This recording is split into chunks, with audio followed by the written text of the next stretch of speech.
आपने जब शास्त्री जी की बात करी, एक और बहुत इंपॉर्टेंट कोइंसिडेंस है जो जनता को जानना जरूरी है, और उससे जानने से पूरी तस्वीर भी साफ हो जाती है। शास्त्री जी के बाद किसकी मौत हुई थी 15 दिन के बाद? अचानक मेरे ध्यान में नहीं आ रहा। होमी जहांगीर भाभा। ओहो, यस यस, इट और वाज अ कोइंसिडेंस। ठीक है, क्या करते थे वो, आप बताइए मेरे को, क्या थे वो? भारत के आज जो कुछ भी रक्षा है और जो कुछ भी भारत का परमाणु कार्यक्रम है, वो उनकी वजह से। ठीक। सारा भाई। अंतरिक्ष। अंतरिक्ष। ठीक। अब मैंने आपको बोला कलाम से नफरत करती थी सोनिया जी। जब क्रायोजेनिक इंजन बन रहा था, प्रोटोटाइप तैयार हो गया था और सक्सेस हो गई थी, उसको बनाना था, तो किसको जेल करा गया? नामबियार साहब। नंबी नारायण सर को, इसरो के साइंटिस्ट को। नंबी नारायण को जेल किसने भेजा? श्री कुमार आईपीएस।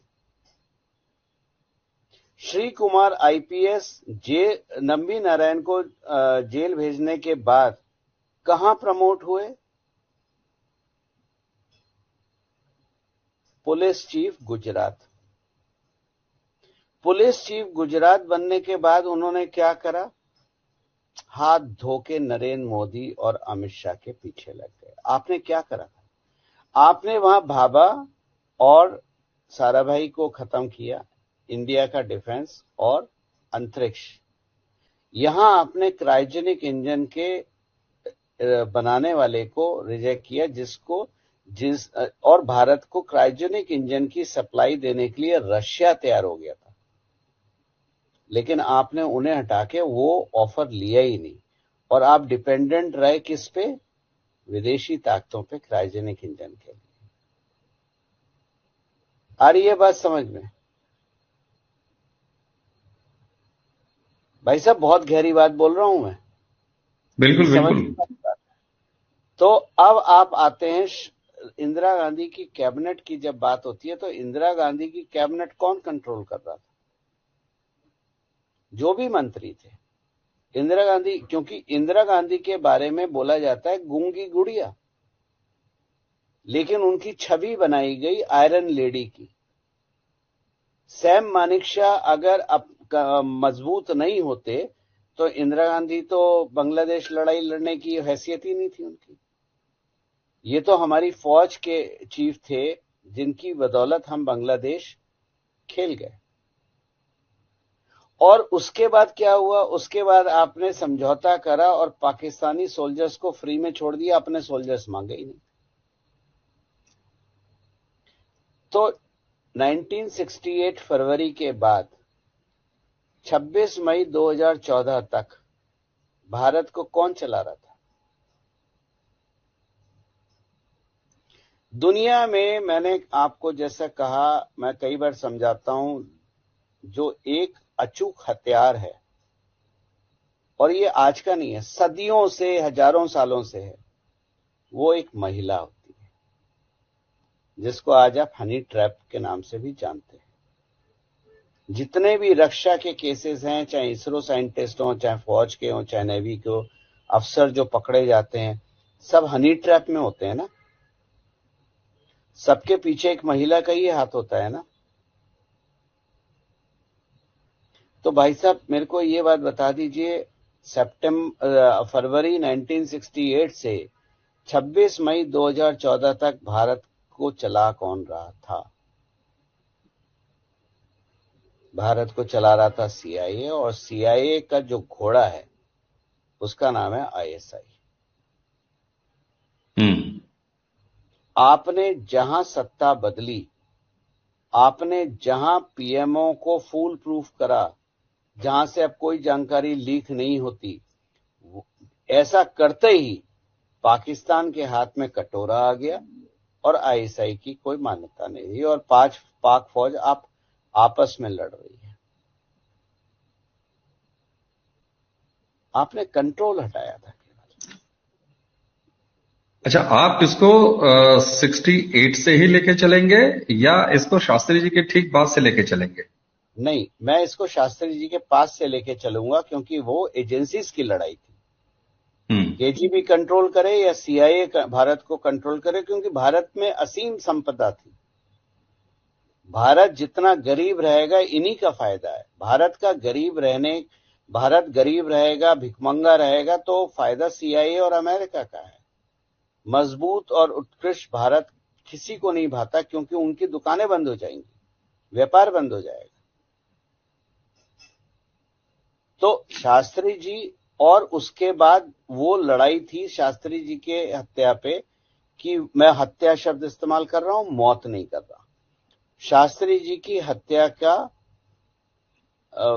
2 एजेंसीज की लड़ाई थी, और शास्त्री जी की हत्या के बाद एजेंसी की बागडोर धीरे धीरे केजीबी के हाथ से खिसक के 1991 के बाद पूर्ण रूप से सीआईए के हाथ में चली गई। और 1991 में जब केजीबी टूटी, तो केजीबी के जो आपके वो थे, सोवियत संघ तो कम्युनिस्ट था ना, तो जी, सोवियत संघ कम्युनिस्ट था। लोग नहीं जानते, 3 कम्युनिस्ट देश थे इस एरिया के, सोवियत संघ, चाइना और आज का Islamic nation called Afghanistan. Afghanistan communist nation था। सोवियत संघ की लड़ाई अफगानिस्तान में क्या थी कि अफगानिस्तान सीआईए के हाथ में ना चला जाए, और उसको करने के लिए आपने पाकिस्तान को तैयार करा। सीआईए ने हथियार बनाया पाकिस्तान को। पाकिस्तान का तो अपना कोई वजूद आज भी नहीं है, क्योंकि उनकी कोई फिलॉसफी आज भी नहीं है। तो ये एजेंसियों की लड़ाई समझ में आ रही है, बिल्कुल समझ में आ रही है। अब मैं उसके बाद 1991 के बाद जब सोवियत संघ टूटा, तो कम्युनिस्ट का इकलौता झंडा किसके हाथ में चला गया? चाइना का। तो अब आपको समझ में आ रहा है कि 2008 में जो राहुल गांधी ने एमओयू साइन करा था चाइना के साथ, व्यक्तिगत तौर पे क्या था वो? भारत को बेचने की तैयारी, क्योंकि उन्हें पता था सत्ता तो हमारे ही हाथ में रहेगी। दाएं बाएं जोड़ घटा करके जैसा भी करें, पर सत्ता तो हमारे ही हाथ में रहेगी। हम इस सत्ता को भोगने के लिए ही पैदा हुए हैं। लेकिन भला हो भारत की जनता का, भारत के जगने वाले सनातनियों का, कि हमने 26 मई 2014 को उनको उखाड़ के फेंक दिया। और ये विचलितता जो आप देखते हैं आज राहुल गांधी और सोनिया गांधी में, ये और कुछ नहीं है, ये वो 16 मई 2014 का रिजल्ट है जो उनको विचलित करे हुए हो। और जितना ये लोग कब्र खोदने की कोशिश करेंगे, ये खुद उतने कब्र में घुसते चले जा रहे हैं। इसीलिए मैं बोलता हूं कि भारत आजाद हुआ था 26 मई 2014 को। ये एक संकेत के रूप में आपने बहुत बड़ी बात कही है कि भारत 2014 के साल में आजाद हुआ। तो अब तक जितनी बातें आपसे, और उसको आप कोई भी नकार नहीं सकता, क्योंकि एक पूरी क्रोनोलॉजी बिल्कुल साफ सुथरी लाइन और बड़ी क्लियर दिखाई देती है। तो क्या ये मान लिया जाए कि 11 जनवरी 1966 से ही 2014 तक, ये अलग बात है कि इंदिरा जी के समय में वो 2 एजेंसियों का मामला था, लेकिन था तो विदेशी का ही। और तब से लेके 1966 से 2014 तक भारत के हाथ में था ही नहीं, भारत के हाथ में नहीं था। आप कोई पॉलिसी उठा के देख लीजिए गवर्नमेंट की, अगर आप डीप स्टडी करेंगे तो पॉलिसी का फायदा भारत में रक्षा, क्या वैज्ञानिकों की कमी है? जिस इसरो को शुरू करा था विक्रम साराभाई ने, वो इसरो क्या इतनी काबिलियत नहीं रखती थी कि अपनी सैटेलाइट अपने आप भेज सके? लेकिन आपको याद होगा, हम फ्रेंच गुयाना से भेजते थे, हम भारत से नहीं भेजते थे। नहीं भेजते। क्या कारण है कि डिफेंस मिनिस्ट्री का, चाहे हवाई जहाज हो, शिप हो, चाहे आपका बंदूकें हो, गोलियां हो, एक छोटा सा नट बोल्ट भी विदेश से आता था। तो समझ में आ रहा है ये पूरी, मुझे लग रहा है कि आज दर्शक भी जब ये पूरी आज क्रोनोलॉजी जोड़ेंगे तो ये बिल्कुल क्या साफ हो जा कारण रहा है। क्या कारण है कि सीड भी बाहर से आते थे, किसान की अगर हम बात करें। क्या कारण है कि फर्टिलाइजर भी हमें इंपोर्ट करना पड़ता था। हमने तो केवल नीम कोटिंग करा, फर्टिलाइजर बंद हो गया, चोरी बंद हो गई। तो भारत को बाजार के रूप में ही देखा जाता था। और यही कारण है कि संसद में खड़े होके राहुल गांधी ने बोला था मेक इन इंडिया फ्लॉप है, मेक इन इंडिया संभव नहीं है, मेक इन इंडिया हो ही नहीं सकता। आगे आपको बात समझ में, ये 2008 का एमओयू है। ये खानदान बिल्कुल। में तो भारत को बेचने की प्रवृत्ति रही है, और ये प्रवृत्ति खानदान में आज से नहीं रही है, ये नेहरू जी के टाइम से रही है। शास्त्री जी के समय उसको थोड़ा सा ब्रेक मिला था और उस ब्रेक के लगते ही शास्त्री जी को भी निपटा दिया गया। शास्त्री जी की अगर टेन्योर को मैं देखूं, अगर मुझसे कोई डिफाइन करे, तो वो टर्निंग मोमेंट था जो आपने भारत में 26 मई 2014 को महसूस किया। ये बिल्कुल। शास्त्री जी का टर्निंग पॉइंट इतने साल डिले होके 26 मई 2014 को पूर्ण हुआ।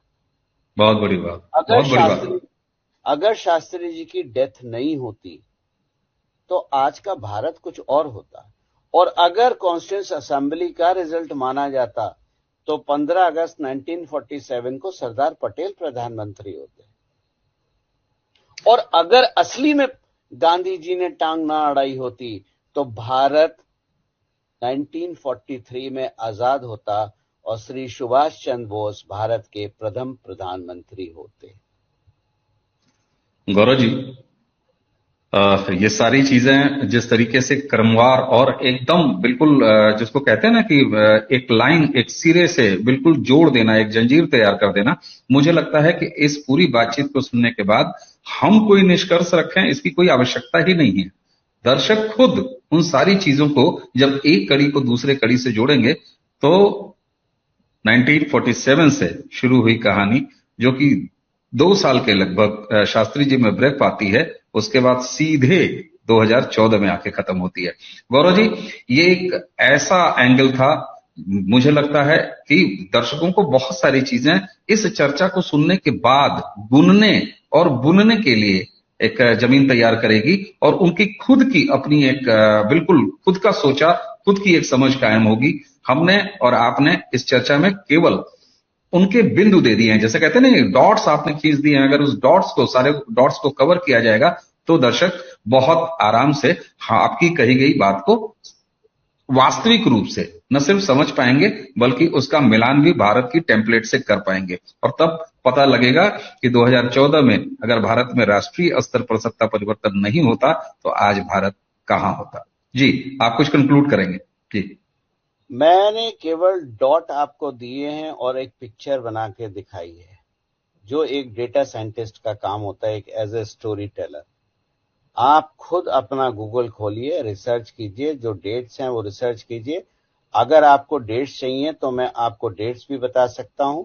आप उन डेट का क्रोनोलॉजी अगर आप समझ ले तो जैसे 11 जनवरी 1966 शास्त्री जी, 26 फरवरी 1968 सोनिया गांधी का विवाह, 31 अक्टूबर 1984, 21 मई 1991, 11 जून 2000, 30 सितंबर 2001, 27 फरवरी 2002, 2 सितंबर 2009, ये सारी डेथ डेट्स हैं। और अब बिल्कुल। आप ये डेट लेके अगर आप इनको रिसर्च करेंगे तो आप पिक्चर साफ अपनी बना सकते हैं। मैं किसी का ना भक्त हूं ना चमचा हूं, मैं डेटा पे बात करता हूं। और डेटा मेरे को ये पिक्चर दिखा रहा है कि भारत 26 मई 2014 को सही रूप में आजाद हुआ था। और उसके पिछले 9 साल में आपने वो परिवर्तन देखा है कि एक आजाद भारत क्या कर सकता है। और आज हम चंद्रयान लेके चांद पे भी पहुंच चुके हैं। बिल्कुल। और जिन डॉट्स की हम बात कर रहे थे, आपने तो सारे क्रमवार से डेट्स भी गिना दिए और मुझे उम्मीद है कि दर्शक इस बातचीत से एक अपने स्तर की समझ निश्चित रूप से बना पाएंगे। तो दर्शकों, गौरव जी को आज इस नए तरीके के एंगल से आपको हमको रूबरू कराने और एक पूरा परिदृश्य, जैसे लगता है ना कि कुछ सूत्र आपको दे दिया और गणित का पूरा सवाल हल हो गया, तो मुझे लगता है कि आज की ये चर्चा गणित के उसी फार्मूले के तहत है जिससे बहुत सारे सवाल बिल्कुल साफ साफ और 100% ईमानदारी से हल हो जाएंगे। गौरव जी, आपने हमें समय दिया और इतना गंभीर बात को इतने सहज तरीके से आपने सामने रखा, आपका बहुत बहुत धन्यवाद। तो दर्शकों, इसी के साथ आपसे विदा लेने से पहले गौरव जी को एक बार और धन्यवाद देते